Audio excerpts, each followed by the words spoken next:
Just before we go into the next session, I did just want to draw together the concerns that you have posted on the wall this morning that we managed to pull together at lunchtime.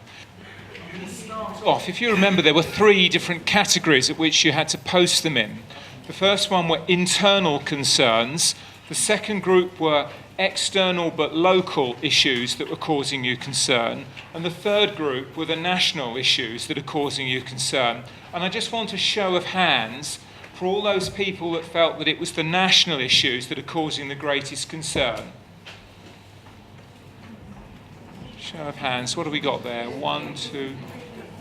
Do you reckon, Andrew? Is that about a quarter? Okay.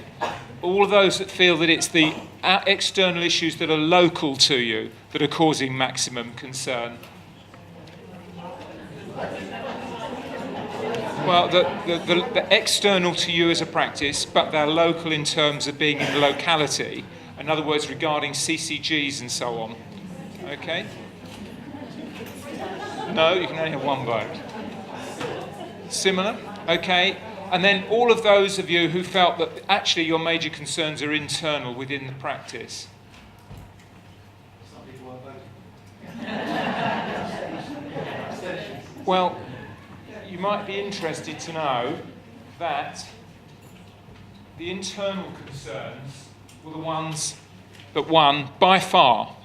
And it is very interesting that Andy was talking about discussing and thinking about what things you can actually change in the next 72 hours. And I thought it might be interesting. That's the list there. If you're interested to know that, staff, finance, workload, premises, partnership, patient demand, all potentially things that you have an influence on within your own practice. Those were the external pressures, but local ones. Sorry, you see. So they came second. And then the national issues were similar, but by no means as extensive.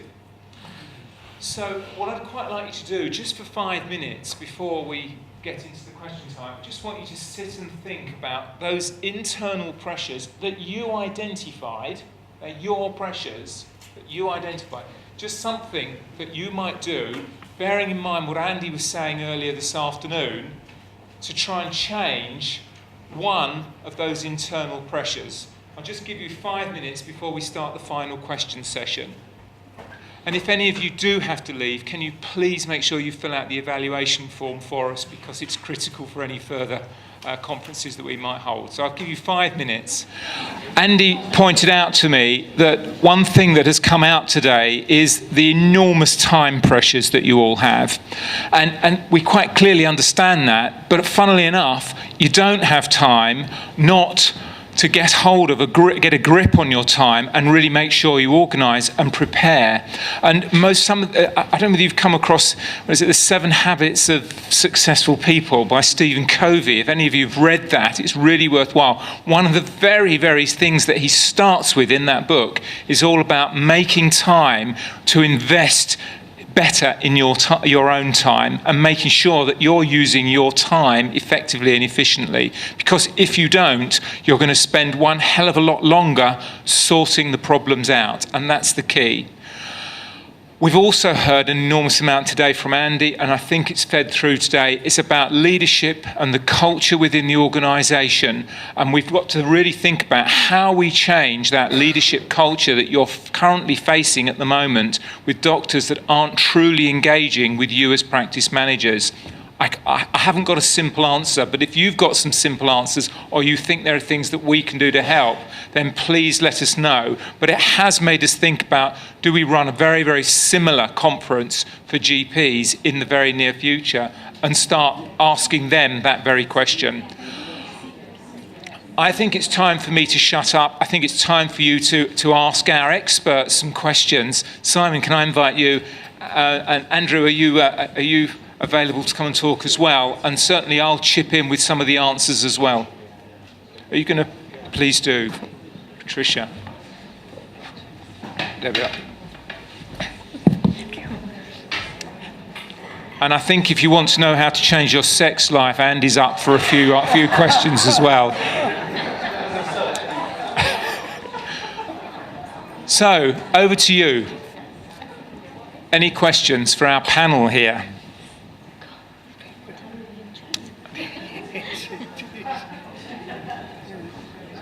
Can I ask one? Please do, Andy. I'd like to ask, when there is an investment in training, how do we know that's worth doing? How do you evaluate some of this stuff?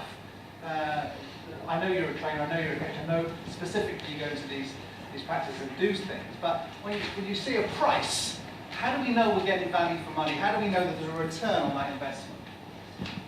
Yeah, I mean, it's a really good question, isn't it? I think I'd flip it round the other way and say, can you afford not to train? And I think it's just got to be not a tick box exercise. I think it's really got to be meaningful for the right reasons. So it sort of takes you back to evaluating where your staff are at with their skills and performance. They'll all be at different levels, and they all have to continue developing and improving, and sort of meeting the challenges. So nobody stands still. That should be the culture of the organisation. And a lot of practices say, my staff don't really want to train. They say they know it all. They're too old for it. That shouldn't be acceptable, should it? And people have to move on and get better at what they're doing. So it starts with that, and I think it's got to be meaningful. They've got to buy into it. They've got to say, yeah, I really want to do this. This is going to help me personally. And then I think they've got to be able to put it into practice, because when people go back to practice, they've done some courses or they've got some skills. Can they use it?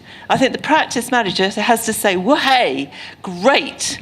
How can we use this? How can we improve what we're doing and improve what you're giving back to the organisation? Another fallacy is practice managers always think, or sometimes think, if I train my staff, they'll want more money.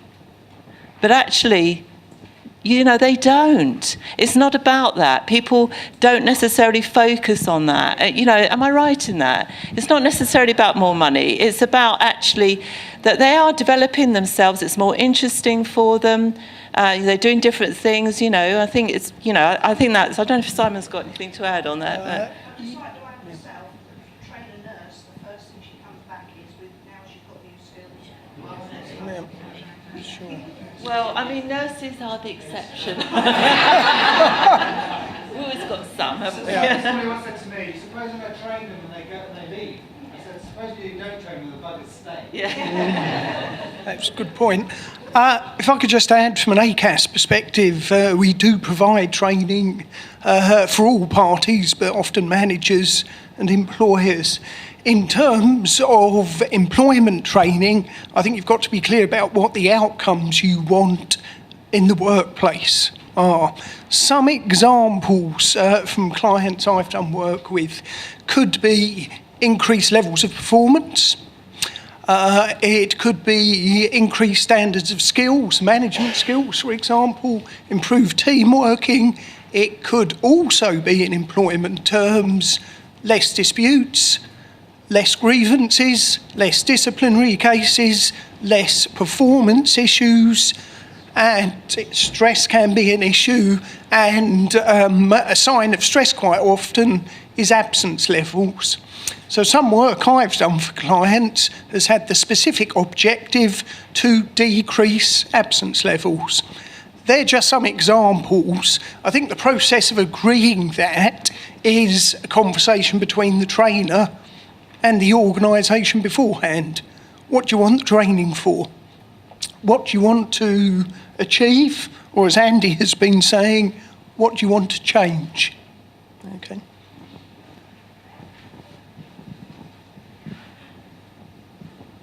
Feeling that we've really reached the end of the day. I think we have worn you out completely. I think that just leaves me to say a couple more things. Please do fill your evaluation forms, as I said earlier. But I really want to thank all our speakers today, particularly Patricia, who started the day off and has facilitated for us, Andrew, who stepped in at just before lunch and talked about the IT, Andrew, and Carol, not of course to forget Andy over there. So let's give us a very good warm...